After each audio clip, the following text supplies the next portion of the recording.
नमस्कार, जय हिंद दोस्तों। मैं हरीश कुमार फिर आपके बीच लेकर आ चुका हूं मैथ का एपिसोड नंबर 10 लेकर। आपने एपिसोड नंबर 9 भी देखा होगा, उसमें आपने काफ़ी अच्छे अच्छे क्वेश्चन देखे। आज जो एपिसोड नंबर 10 होगा इसमें भी काफ़ी महत्वपूर्ण प्रश्न आपको मैथ के देखने को मिलेंगे जो विभिन्न विभिन्न एग्जामों में पूछे गए हैं। तो आज का जो सेशन है वो काफ़ी इम्पोर्टेंट होने वाला है और आपको भली भांति पता है हमारी इस जो सीरीज का मेन उद्देश्य है, आपका कोई भी एग्ज़ाम हो वन डे, उसमें जितने भी प्रश्न आपके मैथ के आते हैं वो सब हम इस एपिसोड के माध्यम से आपके कवर कराना चाहते हैं। और आपने देखा होगा जो प्रीवियस हमने जो एपिसोड कराए हैं उनमें आपने भली भांति प्रकार से देखे, अच्छे अच्छे क्वेश्चनों का कलेक्शन था। आज का जो एपिसोड है ये भी महत्वपूर्ण होने वाला है। आपका कोई भी एग्ज़ाम हो वन डे, आप इस एपिसोड को लगा के जाएं और आपका काम हो जाना है, ठीक है। तो देखिए, काम का मतलब आप समझ गए होंगे। आपके सिलेक्शन में ये जो एपिसोड है बहुत बड़ी भूमिका निभा सकता है। अगर आप पर डे इस एपिसोड को देखते हैं तो आपको बहुत अच्छे अच्छे क्वेश्चनों का कलेक्शन इस एपिसोड के माध्यम से देखने को मिलेगा और सीखने का बहुत अच्छा अवसर होगा ऐसे क्वेश्चनों को आपके लिए। तो देखो, पहला क्वेश्चन किस प्रकार है, आप पढ़िए और इसका आंसर दीजिए। देखो, मैं पढ़ के बता देता हूँ कि इसमें जो पूछा गया है, इसमें पूछा गया है 11 से विभाजित होने वाली सबसे छोटी 4 अंकों वाली संख्या के अंकों के योग और 13 से विभाजित होने वाली सबसे छोटी संख्या 4 अंकों वाली संख्या के अंकों के योग का गुणनफल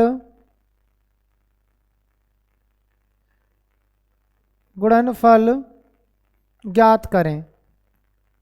तो हमें पता है 4 अंकों की सबसे छोटी संख्या ये पूछ रहा है। ऐसी छोटी संख्या क्या होगी 4 अंकों की? सबसे पहले तो ये पता होना चाहिए जो क्या हो 11 से पूर्णतः वक्त। तो हमें पता है, देखो एक बात बता दूं मैं दोस्तों, 1001 4 अंकों की यह सबसे छोटी वह संख्या होती है जो 3 लगातार अभाज्य संख्याओं का गुणनफल होती है, और वो होती है आपका किसका? 7 का, 11 का और 13 का। 1001 यह वो संख्या होती है जो 7 का, 11 का, 13 का, अर्थात 3 लगातार अभाज्य संख्याओं का क्या होती है? गुणनफल, ठीक है। तो इसने जो बोला है 11 से विभक्त, 13 से विभक्त 4 अंकों की सबसे छोटी संख्या, तो वो क्या होगी? 1001 ही होगी। फिर वो देखो 11 से भी कट जाएगी और ये 13 से भी कट जाएगी। तो देखो इसके अंकों का जो योगफल कितना आएगा? 1 और 1 2। तो इसके अंकों का योगफल करिए, 1 और 1 2, ठीक है। क्योंकि यही आपकी 11 से पूर्णतः विभक्त होगी और यही आपकी किससे पूर्णतः विभक्त होगी? 4 अंकों की सबसे छोटी संख्या 13 से पूर्णतः विभक्त होगी। तो देखो 11 के लिए भी अंकों का योग कितना होगा? 1 और 1 2। 13 के लिए भी अंकों का योग कितना होगा? 1 और 1 2। इनका मुझे क्या निकालना है? गुणनफल। तो उत्तर आ जाना है 2 दूनी 4, राइट आंसर। और ये क्वेश्चन आपका यूपी पुलिस कांस्टेबल 2018 में पूछा गया क्वेश्चन है। देखिए, ऑप्शन नंबर सी हमारा करेक्ट आंसर आ चुका है। नेक्स्ट क्वेश्चन देखिए। अब नेक्स्ट क्वेश्चन जो है ये किस प्रकार है? देखो, ये कह रहा है एक कीबोर्ड में 1 से 800 तक की संख्याएं टाइप करने के लिए कितने की स्ट्रोक की आवश्यकता होगी? तो देखो, कितने की स्ट्रोक देखा होगा आपने, जब कोई बुक टाइप की जाती है तो उसके नीचे, एक एग्जांपल बता रहा हूँ, नीचे पृष्ठ संख्या टाइप करनी होती है। तो आपको पता है 1 से 9 तक जब हम पृष्ठ संख्या टाइप करते हैं तो हर पृष्ठ के लिए आपको एक एक डिजिट का ही प्रयोग करना पड़ता है। लेकिन जैसे ही पेज नंबर 10 में टाइप करेंगे, ठीक है, तो उसमें एक की स्ट्रोक जो दबाना पड़ेगा 1 के लिए और एक 0 के लिए। इसी प्रकार 11 में भी 2 का प्रयोग करना पड़ेगा, 12 में भी 2 का प्रयोग करना पड़ेगा, एक 1 के लिए और एक 2 के लिए, ठीक है। तो इस प्रकार ये टोटल जितनी भी ये डिजिट लगी हैं ये उनको पूछना चाह रहा है। करना कैसे है? देखो, इसके करने के 2 तरीके मैं बताऊंगा आपको। पहला तरीका आप समझिए। सबसे पहले देखना है, आप भी जानते हैं, सबसे पहले बात करते हैं सिंगल डिजिट। डी मतलब डिजिट। सिंगल डिजिट जो पेज होंगे वो कितने होंगे आपके? तो आप बोलेंगे सर वो पेज होंगे हमारे 9 पेज। 9 पेज पर सिंगल डिजिट यूज़ होगी। अब इसके बाद जब पेज नंबर 10वां स्टार्ट होगा 10 से लेकर 99 तक, पेज नंबर 10 से लेकर 99 पेज तक आपकी कितनी डिजिट लगेंगी हर पेज को टाइप करने में? 2 डिजिट। तो ये पेज कितने हो गए टोटल? 99 में से 10 घटाइए तो 89 प्लस 1 कर दीजिए क्योंकि 10वां पेज तो रखना है, तो पेज हो गए टोटल 90। अब हमें पता चल जाएगा डबल डिजिट जो पेज होगा, डबल डिजिट पेज, इस पर 2 डिजिट लगेंगी, तो वो पेजों की संख्या कितनी हो गई? वो पेजों की संख्या हो गई कितने पेज? तो आप बोलेंगे सर 90 पेज। अब इसके बाद बात करते हैं ट्रिपल डिजिट पेज की।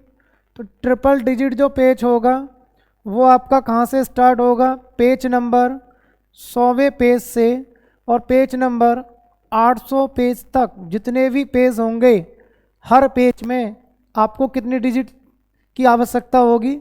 3 डिजिट की। तो 3 डिजिट जो पेज होंगे वो कितने होंगे? 800 में से 100 घटाइए तो 700 प्लस 1 कर दीजिए क्योंकि 100वां पेज तो रखना है, तो ये बैठेंगे टोटल नंबर ऑफ पेज 701। तो 701 यहाँ लिख लेंगे हम, 701 पेज। गुणा कर दीजिए, टोटल डिजिट कितनी हो गई अभी है आपकी? तो देखो गुणा करेंगे तो हमारा आंसर आएगा 9 एकम 9 डिजिट, तो ये हो गई, प्लस 9 दूनी 18 180 डिजिट ये हो गई, प्लस देखिए 3 की गुणा करिए तो ये बनेगा 3 0 7 या 21 2103 डिजिट ये हो गई। तो टोटल डिजिट जोड़ेंगे तो इकाइकांक की मैच कर लीजिए, टोटल डिजिट हो गई ये 3 और 9 3 12 का 2, पीछे क्या आएगा 2। तो इसका राइट आंसर क्या आना है? इकाइकांक से ही मैच करा दीजिए क्योंकि 4 ऑप्शन के इकाइकांक अलग अलग हैं। तो इसका राइट आंसर आ जाएगा 2292। इन सबको जोड़ूंगा तो 2292 क्या आ जाएंगी ये टोटल डिजिट, DIGITS, अर्थात इतने की स्टॉक की आवश्यकता होगी। ठीक है, एक तरीका और होता है, मैंने कहा था दूसरा मेथड भी मैं आपको बताऊंगा, वो समझिए वो कैसे होता है। देखो उसके लिए आपको ध्यान रखना पड़ेगा कि 9 पेज टाइप करने के लिए टोटल डिजिट होंगी आपकी 9 डिजिट।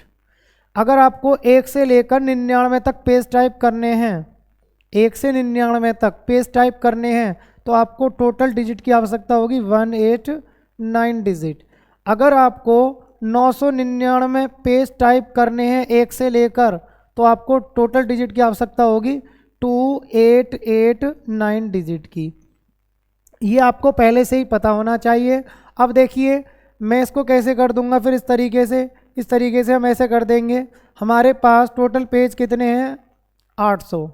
कितने पेज हैं? मान लीजिए 800। जब 800 पेज हैं, ठीक है, तो अगर मैं बात करता हूँ 800 पेज हैं, ठीक, हमें पता है 800 पेज के जस्ट नीचे बताइए 999P आएगा या 99P आएगा। तो इसके जस्ट नीचे जो आएगा आप बोलेंगे सर 99P मिलेगा क्योंकि 999 तो ज़्यादा हो जाएगा। इसके जस्ट नीचे देखना, तो इतने पेज टाइप करने में टोटल कितने की स्टॉक की आवश्यकता होगी? आप बोलेंगे सर 189।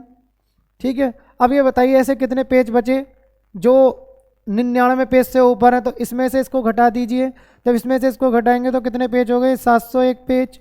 अब आपको बताइए प्रत्येक पेज जो होगा 99 पेज से ऊपर अर्थात 3 डिजिट पेज, तो यहाँ मैं 3 की गुणा कर दूंगा, 3 की गुणा करेंगे तो ये आपका बैठेगा कितना? ये बैठेगा 2100, 3 डिजिट हो गई। अब आप इन दोनों को क्या कर देंगे? ऐड। जब इन दोनों को ऐड करेंगे तो आपका राइट आंसर आ जाएगा 2292 डिजिट। आप इसको ऐसे भी सवाल को हल कर सकते हैं। ठीक है, चलते हैं नेक्स्ट क्वेश्चन की तरफ। नेक्स्ट क्वेश्चन जो दिया है वो किस प्रकार है? ये कह रहा है 3 सेंटीमीटर और 4 सेंटीमीटर ऊंचाई वाले एक बेलनाकार कंटेनर की सामग्री को 6 सेंटीमीटर त्रिज्या वाले एक अर्धगोलाकार कप में डाला जाता है। कप में डाला जाता है, ठीक है। फिर कह रहा है अर्धगोलाकार कप के प्रतिशत का पता लगाएं जो अभी भी भरा हुआ नहीं है। जब उस सामग्री को उसमें डाला जाएगा तो इसका मतलब वो कप भरा नहीं है, वो खाली रह गया। और ये पूछा गया है अभी खाली वह कितना हिस्सा रह गया, उसका भी क्या बताना? परसेंट। दोस्तों मैं आपको बता दूं, जब हम परसेंट में हिस्सा निकालते हैं तो रेशियो वैल्यू से भी वही मान आ जाता है जो उसकी एक्चुअल वैल्यू से आएगा। तो आप ऐसे भी कह सकते हैं कि भरा हुआ जो भाग होगा अभी वो कितना होगा। देखिए जो पहले बताइए जिसमें डाला गया है उसका तो आयतन इसका मतलब ज़्यादा है, और जो चीज़ डाली गई वो आयतन कम है। इसी वजह से तो नहीं भर पाया। अगर इतना आयतन डाला जाता जितना आयतन उसका था तो पूर्ण रूप से भर जाता। तो आपको करना कैसे है, देखिए सीधा यहाँ लिखिए, जिसमें डाला गया है वो कौन है, अर्धगोलाकार कप। तो अर्धगोलाकार कप का जो आयतन होता है वो होता है 2/3 पाई r⁻3। इस आयतन में जो डाला गया है वो कौन सा आयतन डाला गया है, बेलन का आयतन, बेलनाकार कंटेनर का जो आयतन है, ठीक है। सामग्री जो डाली है तो आयतन ही कवर करती है। तो बेलनाकार कंटेनर का आयतन क्या होगा, बेलन का जो आयतन होता है वो होता है पाई। अब देखो ये आर और वो आर तो अलग है क्योंकि ये आर 3 है, वो आर कितनी है 6। तो पाई आर की वैल्यू में है R1 मान लेता हूँ, पाई r² h ऐसे कर लीजिए जिससे कि ये कॉमन ना हो, ठीक है। अब देखिए पाई से पाई कट जाएगी तो ये आपका क्या आ जाएगा, भरा हुआ भाग, पाई से पाई कट जाएगा। अब मैं r के मान रखता हूँ तो देखो r के मान रखेंगे, यहाँ देखिए R1 का मतलब है इसकी बेलन की त्रिज्या। तो बेलन की त्रिज्या कितनी दी है 3, 2 बार लिखिए भाई, 3 का वर्ग का मतलब है 2 बार लिख देते हैं। और h की वैल्यू कितनी दे रखी है, त्रिज्या ऊंचाई कितनी दी है 4 सेंटीमीटर गुणा 4 बटे, यहाँ देखेंगे 2/3 गुणा r⁻3, r का मतलब इसकी त्रिज्या कितनी दी है 6 सेंटीमीटर। 6 को 3 बार लिखिए, 6 गुणा 6 गुणा 6, ठीक है। काट पीट कर दीजिए। अब देखो काट पीट करेंगे तो कैसे करेंगे, 3 से 6 बार क्या बार कट गया, 2 बार। अब देखो 2 दूनी 4 से 4 कट गया। अब हम क्या करेंगे, 3 से काटिए, देखो 3 एकम 3, 3 दूनी 6, ये आपके 2 कट गए थे, ठीक है। अब 3 से फिर काटिए, 3 दूनी 6। तो कहने का मतलब है 1/2 दूनी 4 जो आया ये भाग कौन सा आया, भरा भाग कितना आया 1/4। तो खाली कितना होगा, इसीलिए खाली का निकालिए। तो खाली होगा अभी 4 में से 1 गया तो 3/4। इसको किस में बदलना, परसेंट में। परसेंट में बदलेंगे तो गुणा 100।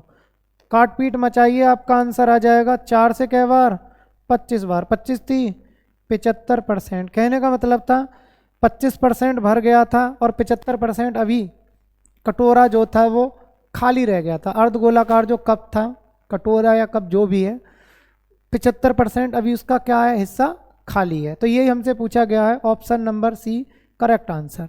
नेक्स्ट क्वेश्चन देखिए, नेक्स्ट क्वेश्चन जो दिया गया है ये कह रहा है एक आयताकार कमरे की लंबाई और चौड़ाई का अनुपात है 5:4। फिर कह रहा है अगर कमरे की लंबाई कितनी है 15 मीटर। तो देखो 15 मीटर कमरे की लंबाई दी है तो यहाँ लंबाई का अनुपात कितना दिया 5। तो 5 की वैल्यू कितनी दे रखी है 15। तो हमें पता है जब लंबाई की वैल्यू 15 दे रखी है 15 मीटर, तो चौड़ाई की वैल्यू भी मैं निकाल सकता हूँ भाई। 5 की वैल्यू 15 तो 1 की वैल्यू कितनी आएगी 3, तो 4 की वैल्यू कितनी आएगी 4 3 12, तो चौड़ाई की वैल्यू कितनी आ जाएगी 12 मीटर। अब इसमें पूछा गया है कमरे का क्षेत्रफल कितना होगा। देखो कमरे का क्षेत्रफल निकालना है, ठीक है। तो कमरे का क्षेत्रफल का मतलब हुआ चारों दीवारों का क्षेत्रफल नहीं, ठीक है। चारों दीवारों को बोलता तो बोलता, तो कमरे का क्षेत्रफल का मतलब है फर्श का क्षेत्रफल। और फर्श का जो क्षेत्रफल होता है वो होता है लंबाई गुणा चौड़ाई। तो लंबाई की वैल्यू कितनी है 15 और चौड़ाई की वैल्यू कितनी है 12। गुणा करेंगे तो आपका राइट आंसर आ जाएगा 180 मीटर की पावर 2, क्योंकि मीटर की मीटर से गुणा होगी तो मीटर की पावर 2 या वर्ग मीटर। चेक करिए कौन से ऑप्शन में दिया है, option B correct answer. Next question देखिए, अब नेक्स्ट क्वेश्चन जो है वो किस प्रकार है। ये क्वेश्चन आपकी समझ में बहुत अच्छे से आ गया होगा। अब इस अगला क्वेश्चन समझना है। ये कह रहा है दो संख्याओं का योग 50 है और दो संख्याओं का लय से और में से 5 और 180 है, तो संख्याओं के व्युत्क्रमों का योगफल। तो देखो संख्याओं के व्युत्क्रमों का जो योगफल होता है, मान लीजिए आपकी संख्या एक a थी और एक b थी, तो व्युत्क्रम तो ऐसे लिखूंगा ना 1/a और 1/b। तो इनका जो योगफल बनेगा वो होता है a + b, मतलब संख्याओं का योगफल बटे संख्याओं की गुणा, संख्याओं का गुणनफल, संख्याओं का योग बटे संख्याओं का गुणनफल। अब आप भली भांति जानते हैं कि दो संख्याओं का जो गुणनफल होता है, इनका जो गुणनफल होता है वो होता है में से गुणा लय से। ये बात भी जानते हैं, में से गुणा लय से भी होता है। तो देखिए आपका आंसर आ जाना है सीधा। योगफल कितना दिया है सीधा, तो आप बोलेंगे सर 50, और जी में से और लय से का मान कितना दिया 5 गुणा 180। काट पीट कर दीजिए, आपका आंसर आ गया। 0 से 0 कट गया, 5 से 5 कट गया, आंसर आ गया 1/50। 18। चेक करिए 1/18 कौन से ऑप्शन में दिया है, option B correct answer. Next question समझिए। अब देखिए नेक्स्ट क्वेश्चन जो दिया गया है, ये क्वेश्चन भी काफ़ी अच्छा क्वेश्चन है। इसमें बोला है अगर a बराबर 0.84181818, इसका मतलब 18 की अनंतवार क्या हो रही है, पुनरावर्ती। तो a के निम्नतम भिन्न रूप के गणक और भाजक के बीच कितना अंतर होगा, ये हमें ज्ञात करना है। देखो गणक का मतलब होता है, गणक का मतलब होता है अंश, ठीक है, और भाजक का मतलब क्या होता है आपका हार। तो पहले आपको क्या करना है, जो भी ये a की वैल्यू दे रखी है दशमलव भिन्न में, इसको पहले आप साधारण भिन्न में बदलेंगे, अंश बटे हर की फॉर्म में, ठीक है। और आपको इंग्लिश में भी नज़र आ रहा होगा, पढ़ भी लीजिए इंग्लिश में भी। देखो if a equal to 0.84181818 dot dot dash, then what is the difference between the numerator and the denominator of the lowest different form of a, ठीक है। तो लोवेस्ट फॉर्म में चेंज करना है, फ्रैक्शन की भी कैसी फॉर्म होगी, लोवेस्ट फॉर्म। तो देखो कैसे करना है, a बराबर 0.8418 पर मैं बार लगा सकता हूँ, जिस अंक की बार बार पुनरावृत्ति हो उसके ऊपर हम बार लगा सकते हैं। तो 18 पर बार लगा दिया। अब देखिए मैं इसको फ्रैक्शन में बदल के दिखाता हूँ। ये आपको पता होगा नियम कि जितने अंकों पर बार होता है इतने 9 के अंक, जितने अंकों पर बार नहीं होता है उतनी ज़ीरो। तो 2 अंकों पे बार नहीं है, 2 0। फिर क्या करते हैं, टोटल संख्या अंश में उतारिए, अंश में आ जाइए, टोटल नंबर उतारिए। तो टोटल नंबर कितना दिया है आपका, टोटल नंबर दिया है 8418। इसमें से वह नंबर घटा दीजिए जिस पर बार नहीं है। तो आप बोलेंगे सर वह नंबर तो है आपका 84, 84 इसमें से घटा देना है। तो घटाएंगे तो कितना आएगा, ये देखो 8 में से 4 जाएगा तो 4 बचेगा, ये बचेगा, 11 में से 8 जाएगा तो 3 बचेगा, और ये 3 और ये आपका 8 बटे 9900, ठीक है। अब ये अपनी लोवेस्ट फॉर्म में नहीं आया, लोवेस्ट फॉर्म में लाइए इसको। लोवेस्ट फॉर्म का मतलब होता है जब सेम नंबर से कटना बिल्कुल बंद हो जाए। तो देखो ये दोनों अंश और हर अभी किससे कट जाएंगे, हमने देखा अंकों का योग करके 9 से कट जाएगा। तो 9 से काटिए इसको, देखो 9 से काटते हैं तो 9 से कटेगा ये 9 एकम 9, 9 एकम 9 00, और 9 से कटेगा ये 9 निम्मा 81, बचा कितना आपका 2, 23 हो जाएगा, ठीक है। फिर देखिए 9 दूनी 18, बचा कितना आपका 5, 9 छिक्के 54। अब 2 से काट दीजिए, 2 से और कट जाएगा ये, अभी काटिए 2 से, तो 2 से काटते तो देखो 2 चौक 8, 2 छिक्का 12, 2 तिया 6, 2 से काटते तो ये कटेगा 550 बार। तो हमने देखा अब इसके बाद ये कटना बंद हो जाएगा, अब ये किसी से नहीं कट रहा। तो हमें इन दोनों का क्या निकालना है, अंतर, अंश व हर का क्या बताना है, अंतर। तो करिए, इसमें से जब अंतर करेंगे तो ये आपका राइट आंसर आ जाएगा 87। 87 क्या आ जाएगा, correct answer, option number B. आप घटा के देख लीजिए, देखो 550 में से क्या घटाना है आपको, 463, घटाएंगे तो कितना आएगा ये आपका 87, करेक्ट आंसर, ठीक है। तो आई होप समझ में आ गया होगा ये। नेक्स्ट क्वेश्चन समझिए, ये क्वेश्चन आपका काफ़ी इम्पोर्टेंट है, 7वां क्वेश्चन है, और जितना इम्पोर्टेंट है उतना ही ये आपका देखने में थोड़ा सा टफ भी लग रहा होगा, लेकिन जब मैं आपको समझाऊंगा तो बहुत ही आसानी से समझ में आ जाना आपके। पढ़िए इसमें पूछा क्या गया है, देखो इसमें बोला गया 5 क्रमागत सम संख्याओं का योग 4 क्रमागत विषम संख्याओं के योग की तुलना में 36 अधिक है। फिर बोला है सबसे बड़ी सम संख्या और सबसे छोटी विषम संख्या का योग क्या होगा। हमें जो ज्ञात करना है, इसमें हमें ज्ञात करना है सबसे बड़ी सम प्लस सबसे छोटी विषम जो भी संख्या है उसका क्या निकालना है हमें, इसमें योग, वो हमें ज्ञात करना है, ठीक है। फिर बोला अगर सबसे छोटी सम संख्या सबसे छोटी विषम संख्या से क्या है, 3 अधिक है, तो सम जो है छोटी सम वो किस पे डिपेंड है, छोटी विषम पर। तो देखो मैं यहाँ लिख देता हूँ, ये विषम लिख लिया मैंने, विषम संख्या ओड नंबर, ठीक है, और यहाँ लिख देते हैं हम सम संख्या ये विषम संख्याएं और ये सम संख्याएं। ठीक है, अब देखिए मैं मान लेता हूँ, थोड़ी देर के लिए समझिए। माना मैंने सबसे छोटी जो विषम मानी वो मानी n। ठीक है, तो सम क्या होगी, तो सम जो है इससे क्या है, विषम संख्या से 3 अधिक, तो ये बनेगी आपकी n+3। अब आप ये भी भली भांति जानते हैं कि एक विषम से अगली विषम आने में कितना जोड़ना पड़ता है, 2। जैसे आप देखिए मैंने 7 लेगा, 7 से अगली विषम कैसे आएगी, 9, तो 2 जुड़कर आई। अगली विषम कैसे आएगी, 9 और 2 11, 11 और 2 13। कहने का मतलब है किसी भी सम में अगर 2 जोड़ते हैं तो अगली सम आती है, और किसी भी विषम में 2 जोड़ते हैं तो अगली विषम आती है। विषम में जोड़ेंगे तो विषम आएगी, सम में जोड़ेंगे तो सम आएगी, लेकिन जोड़ना होता है 2।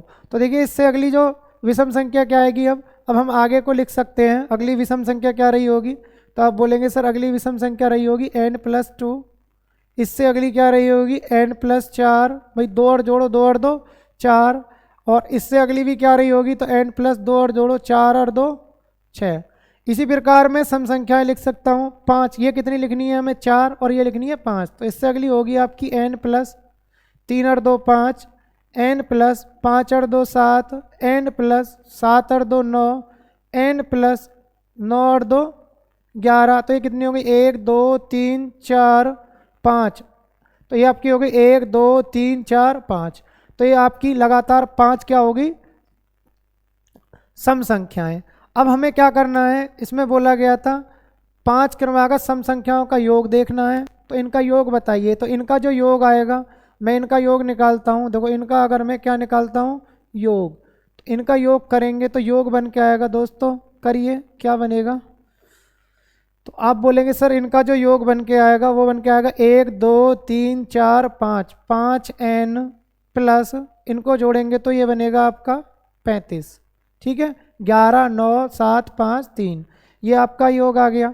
अब इसी प्रकार मैं इनका योग निकालता हूँ, जो आपकी विषम दे रखी है इनका योग। तो इनको जोड़िए, इनको जोड़ेंगे तो ये बनेगा 4n प्लस 6 4 10 और 2 12।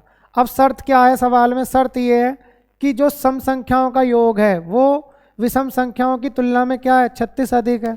तो 36 अधिक है तो कहने का मतलब है इसमें से, इस योग में से अगर मैं विषम वाला योग घटा देता हूँ तो कितना अधिक आएगा, 36। तो क्या करना है आपको, इसमें से 5n प्लस 35 में से माइनस करना है आपको 4n प्लस 12।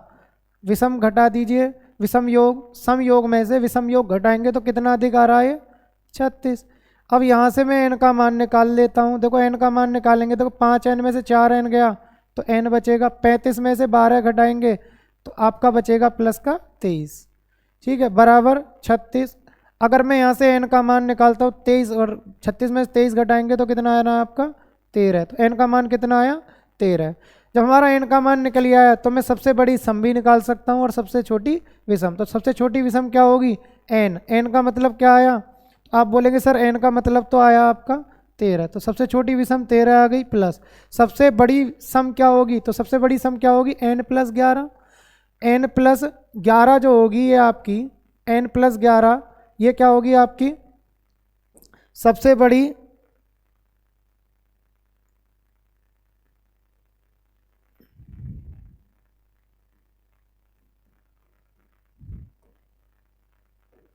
n+11 है, ये आपकी सबसे बड़ी क्या है, सम। तो n की वैल्यू कितनी है इसमें, 13। 13 में n की जगह अगर मैं 13 रखता हूँ, 13 में 11 जोड़ूंगा तो ये कितना आएगा, 13 और 11 24। जोड़ दीजिए 13 और 24 में 13 जोड़िए कितना आएगा, तो 24 और 13 जो होते हैं आपके 37, और 37 ही हमारा क्या आ जाएगा, करेक्ट आंसर। ऑप्शन डी इसका करेक्ट आंसर। तो देखिए आई होप समझ में आ गया होगा ये अच्छे से आपके। नेक्स्ट क्वेश्चन देखिए, स्क्रीनशॉट लेना चाहें तो स्क्रीनशॉट ले सकते हैं। नेक्स्ट क्वेश्चन समझना है आपको, ये रहा। देखिए नेक्स्ट क्वेश्चन जो है इसमें बोला गया है एक संख्या x को दूसरी संख्या से विभाजित किया जाता है जो x से 3 कम है। तो देखो एक संख्या x है, इसको विभाजित करना है किससे, जो x से 3 कम है, तो x - 3 से विभाजित करना है। इस प्रकार परिणामी संख्या को जब एक अन्य संख्या से गुणा किया जाता है जो x के मान का 4 गुना है। तो देखो x के मान का 4 गुने से गुणा करिए तो किसकी गुणा होगी? 4x से। x के मान का 4 गुना क्या होगा? 4x की गुणा करते हैं तो आपका परिणाम क्या आता है? 48। ये इसने बोला है। अब मैं इसको थोड़ा सॉल्व कर लेता हूँ। तो देखो ये बनेगा x² बटे x माइनस 3 बराबर 4 से काटिए इसको तो 4 से कै बार कट जाएगा? 4 एकम 4, 4 दूनी 8, तो ये कटेगा आपका 12 बार। ये आपका 12 बार कट जाएगा। तो देखिए जब ये x का मान, अब क्या करना है मुझे इसमें बताना है x का मान। तो देखो सबसे बढ़िया अगर मैं इसको हल करता हूँ तो द्विघात समीकरण बन जाएगी। जो इसकी इससे गुणा होगी इसको इधर लाएंगे तो x² द्विघात समीकरण बन जाएगी। तो सबसे बढ़िया तरीका आप इसको बाई ऑप्शन हल करिए। तो देखो बाई ऑप्शन हल करते हैं तो देखो मैं चेक कर लेता हूँ, left hand side equal to right hand side जिस भी ऑप्शन से आ जाएगा वही ऑप्शन हमारा राइट आंसर होगा। तो देखो करना कैसे है, चेक करिए। देखो ऑप्शन ए मैंने चेक किया 12, अगर मैं यहाँ 12 लिखता हूँ तो ये बनेगा, देखो बाई ऑप्शन ए देखिए, ऑप्शन ए अगर मैं बाई ऑप्शन ए चेक करता हूँ तो देखो 12 गुणा 12, 12 का वर्ग का मतलब 12 गुणा 12 बटे 12 में से 3 घटाएंगे तो 9 आ जाना है। अब क्या आप इक्वल टू 12 सिद्ध कर सकते हैं इसको? भाई नहीं कर सकते। 3 तिया 9, 3 चौक 12, 3 से ये कितनी बार? 4 बार, तो 4 चौक 16, तो 16 बराबर 12 के आया क्या? इसके बराबर सिद्ध करना है तो नहीं आया, तो इसका मतलब ऑप्शन ए हमारा राइट आंसर नहीं है। इसी प्रकार यदि मैं ऑप्शन बी से चेक करता हूँ तो देखो 9 रखिए, 9 निम्मा 81, ठीक है, 9 में से 3 गया तो कितना बचा? 6। 81 में 6 का भाग देंगे तो क्या आपका 12 आ जाएगा? तो आप बोलेंगे सर नॉट इक्वल 12 नहीं आएगा। इसी प्रकार अगर मैं ऑप्शन सी से चेक करता हूँ तो देखो 18 का वर्ग करते हैं तो 324, ठीक है, 18 में से 3 घटाएंगे तो कितना आएगा आपका? 15। क्या ये कट के 12 आ जाएगा? पूर्णतः व्यक्ति नहीं होगा इससे, ठीक है। तो इसका मतलब ऑप्शन नंबर डी क्या आ जाएगा आपका? Correct answer. चेक करा देते देखो डी एक्स की जगह 6 रखी तो 6 का वर्ग 36 बटे 6 में से 3 गए तो कितना आया? देखो 6 में से 3 घटाएंगे तो ये आपका कितना आएगा? ये 3 आ जाना, भाग दीजिए तो क्या आना है? 12। तो कहने का मतलब किससे सिद्ध हुआ 12? ऑप्शन नंबर डी से। तो इसका ऑप्शन डी क्या आ जाएगा? Correct answer. आई होप समझ में आ गया होगा। नेक्स्ट क्वेश्चन देखिए, नेक्स्ट क्वेश्चन देखिए, ये जो नवा क्वेश्चन है ये भी काफ़ी इंपॉर्टेंट है। इसमें बोला गया है एक 3 अंकीय संख्या का प्रत्येक अंक 3 का गुणज है। किसका गुणज है? 3 का गुणज है। अगर इस संख्या का अंतिम अंक एक सम संख्या है और 3 अंकों का योग 12 है तो संख्या का 25% ज्ञात करें। देखो हमें पता है कि 3 अंकों का जो योग है, ये बात समझिए, वो कितना दिया है? 12, ठीक। और एक बात और बोली है, अंतिम अंक जो है क्या है? अंतिम जो अंक है संख्या का वो क्या है? सम संख्या। तो देखो 3 का गुणज भी होना चाहिए। तो देखो 3 का गुणज क्या होता है? 3, 3 दूनी 6, 3 तिया 9, 3 चौक 12। आपको पता है 2 डिजिट में तो कोई डिजिट होती नहीं है, तो जो भी संख्या रही होगी उसकी डिजिट क्या रही होंगी? 3, 6, 9 इनमें से रही होंगी। अब इसने बोला है अंतिम जो अंक है वो क्या होना चाहिए? सम। तो बताइए 3, 6, 9 में सम क्या आएगा? देखो मैं यहाँ इकाई का अंक लिख देता हूँ, यहाँ दहाई का और यहाँ सैकड़े का अंक, ठीक है। तो इकाई का अंक कैसा आना चाहिए? सम। तो सम की जगह क्या लिख दिया? 6। अब इसने बोला था कि अंकों का जो योग है वो 12 है। भाई इकाई का मान ही 6 हो गया, ठीक। इन दोनों अंकों का योग कितना बचेगा? 6 होना चाहिए, क्योंकि टोटल अगर मैं इन अंकों को जोड़ता हूँ तो 12 आना चाहिए। तो 6 तो वैल्यू इकाई के अंक की आ गई, तो दहाई अंक और सैकड़े के अंक का योग कितना आएगा? 6। और 6 कब आ सकता है? जब ये दोनों वैल्यू क्या रही जाए? 3 के गुणज के रूप में क्या रखी जाए? आप समझ गए होंगे, 3, 3। तो 3 और 3 6 और 6 12 आ गया, ठीक है। और कोई रास्ता नहीं है कि आप योग 12 बुला दें अंतिम अंक सम रखकर। तो अंतिम अंक सम क्या रखेंगे हम? 6 और ये 3 और ये 3। तो ये आपकी क्या हो जाती है इस प्रकार? अविष्ट संख्या। अब ये आपकी क्या निकली आई? संख्या। और आपसे पूछा गया जो भी संख्या है उसका 25% ज्ञात कीजिए। इसका 25%, अरे 25% का मतलब क्या होता है? 1/4, 25/100, 25 एकम 25, 25 चौका 100, 1/4। तो देखो 1/4 निकाल दीजिए, इसका 1/4 निकालते हैं तो कितना आएगा? तो ये बनेगा आपका 4 अट्ठे 32, 4 चौक 16। राइट आंसर क्या आएगा आपका? 84, 84 option number C correct answer. Option C क्या आ जाएगा इसका करेक्ट आंसर। नेक्स्ट क्वेश्चन देखिए, ये अब इस एपिसोड का लास्ट क्वेश्चन है। आपको मैंने बताया था कि जो पहले मैं 15 क्वेश्चन करा रहा था उनको कम करके 10 क्वेश्चन पर डे मैंने आपके लिए कर दिए हैं, क्योंकि 10 क्वेश्चन को अगर आप पर डे समझते हैं, ठीक है, तो कुछ ना, आपने देखा होगा 10 के 10 क्वेश्चन में कुछ ना कुछ क्वेश्चन आपके बिल्कुल नए मिलते हैं। भाई कुछ ऐसा भी हो सकता है आप 2 से 3 टाइप के क्वेश्चन या 3 से 4 टाइप के क्वेश्चन आप नए पर डे सीख सकते हैं इस एपिसोड के माध्यम से, और आपका ये रिवीजन भी होता रहता है। तो देखिए 10वां जो क्वेश्चन है ये आपका बहुत अच्छा क्वेश्चन है, और ये आपका उत्तर प्रदेश पुलिस 2018 में पूछा गया है। देखिए इसमें बोला गया है, नीचे दी गई संख्याओं में कौन सी संख्या 24 से पूरी तरह विभाजित करने योग्य है। 24 से, तो आपको देखो 24 का भाग लगा के नहीं देखना है, क्योंकि 24 का जो रूल होता है, 24 का रूल सबसे बढ़िया रूल क्या होगा, इसको 2 जगह तोड़ दीजिए। 24 को ऐसे तोड़िए 2 संख्याओं में जो दोनों संख्या कैसी होनी चाहिए आपस में सहभाज्य। तो आप बोलेंगे सर 8 और 3, 8 तिया 24, सहभाज्य का मतलब दोनों में कॉमन कुछ भी नहीं होना चाहिए। तो 8 का रूल लगाना है और 3 का रूल लगाना है।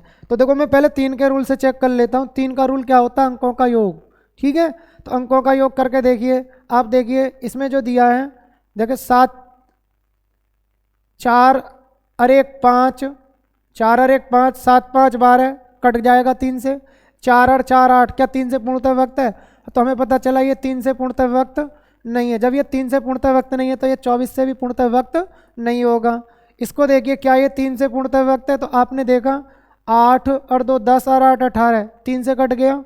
6 5 11, या 6 भी 3 से कट गया। बताओ 5 3 से पूर्णतः विभक्त हो जाएगा? या तो अंकों का योग जोड़ के 3 का भाग दे के दे लीजिए, या साथ के साथ जैसे ही 3 का गुणज बनता चला जाए, जैसे 3 बन जाए जुड़कर, 3 दूनी 6 बन जाए, या 3 तिया 9 बन जाए, या 3 चौक 12 बन जाए, या 3 पंजे 15 बन जाए, या 3 छिंग 18 बन जाए। जैसे ही 3 का गुणज बन जाए तो वहीं पे क्या कर देंगे, उसको काट देंगे।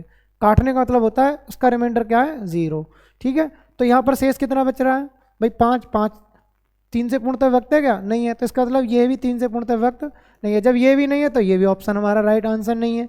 इसमें देखिए, क्या ये 3 से पूर्णतः विभक्त है? तो देखो 3 कट गया, 9, 3 से 3 कट जाता है, 9 भी कट गया, 6 भी कट गया 3 से।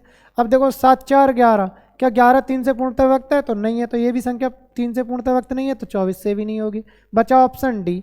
तो कोई 3 से भी कट रहा होगा और ये 8 से भी कट रहा होगा। मैंने कहा 8 तो बाद में चेक करना है, पहले 3 से चेक कर लीजिए। तो देखो 7 5 12 कट गया, 5 और 2 7, 8 7 15, 3 से कट जाता है।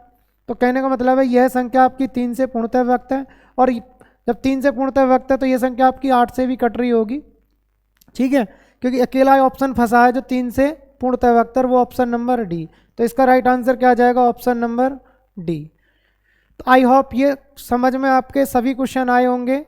इसी के साथ आपके सभी के सभी 10 क्वेश्चन कंप्लीट हो जाते हैं। अब मैं आपको जो एपिसोड नंबर 11 है उसमें मैं आपको टॉप क्वेश्चन 10 फिर कराऊंगा। आप हमारे साथ इनकी प्रैक्टिस करते रहिए और आप देखते भी हो 10 क्वेश्चन जब मैं कराता हूं तो आपको कहीं ना कहीं 5 से 6 क्वेश्चन बहुत अच्छे मिलते हैं। वैसे तो मैं आपको सही बताऊं तो 10 के 10 क्वेश्चन बड़े टॉप क्वेश्चन हैं, ठीक है, लेकिन फिर भी जो बच्चे ज़्यादा ही इंटेलिजेंट टाइप के होते हैं उनके लिए तो फिर भी बता रहा हूँ, फिर भी 5 से 6 क्वेश्चन अच्छे इसमें मिल सकते हैं दोस्तों। तो इसी के साथ मैं आपसे विदाई लेता हूँ, मिलता हूँ नेक्स्ट एपिसोड में। तो टाटा बाय बाय, जय हिंद जय भारत।